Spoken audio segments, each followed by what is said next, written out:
కమిటీతో అధికారంలోకి వస్తే రాజకీయ సన్యాసం చేస్తా. బీజేపీ మా ఎమ్మెల్యే అయినటువంటి రాజాసింగ్ దాదాపు బీజేపీని కౌంటర్ చేస్తూ ఆయన కీలకమైనటువంటి వ్యాఖ్యలు కొంతకాలంగా చేస్తూ ఉన్నారు. ఇంకా ఆ కొనసాగింపు అయితే కనిపిస్తూ ఉంది. బీజేపీ అంటూ తెలంగాణలో ఎప్పటికీ అధికారంలోకి రాదు అంటూ గతంలో ప్రకటించారు. ఇప్పుడు ఈ కమిటీనే ఉంటాయి. కమిటీ పూర్తిగా కిషన్ రెడ్డికి సంబంధించినటువంటి కమిటీగా ఉంది.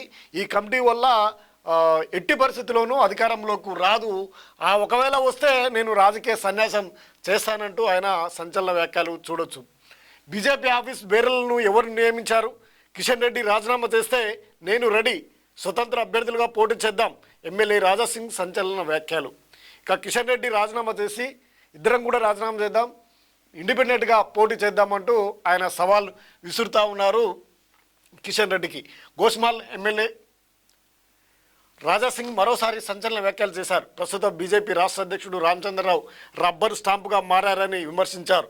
బీజేపీ కొత్త కమిటీలో అంతా హైదరాబాద్కు చెందిన నేతలే ఉన్నారని, అసలు కమిటీని రామచంద్రరావు వేశారా కిషన్ రెడ్డి వేశారో తెలియడం లేదని సెటైర్ వేశారు. ఇప్పుడు ఈ కమిటీతో రాష్ట్రంలో బీజేపీ అధికారంలోకి వస్తే తాను రాజకీయ సన్యాసం తీసుకుంటానని సవాల్ చేశారు. బీజేపీలో ఇప్పుడు తప్పులు జరిగినా మాట్లాడతానని వెనకడుగు వేయబోనని ఆయన చెప్తున్నారు. ఇవాళ ఆయన హైదరాబాద్లో మీడియాతో మాట్లాడారు. తాను ఎట్టి పరిస్థితుల్లో ఎమ్మెల్యే పదవికి రాజీనామా చేయబోనని, చేయకపోతే ఏం చేస్తారని ప్రశ్నించారు. ఎంపీ పదవికి కేంద్ర మంత్రి పదవికి కిషన్ రెడ్డి రాజీనామా చేస్తే తాను ఎమ్మెల్యే పదవికి రాజీనామా చేస్తానని స్పష్టం చేశారు. ఒకచోట ఇద్దరం స్వతంత్ర అభ్యర్థులుగా పోటీ చేద్దాం, ఎవరు గెలుస్తారో చూద్దామన్నారు. బీజేపీ అధిష్టానం నుంచి పిలుపు వస్తే వెళ్ళి కలుస్తానని తెలిపారు. వాళ్ళుగా పిలిస్తే వెళ్ళి మళ్ళీ పార్టీలో చేరుతా, తనకు ఎలాంటి అభ్యంతరం లేదని స్పష్టం చేశారు. తానైతే చేరను, వారికల్లా వారు ఫోన్ చేసి రప్పిస్తే మాత్రం వెళ్ళి బీజేపీలో కలుస్తా తప్ప తనకు తాను వెళ్ళను. కానీ కిషన్ రెడ్డిపై మాత్రం విమర్శలు ఆరోపణలు అయితే వదిలిపెట్టడం లేదు.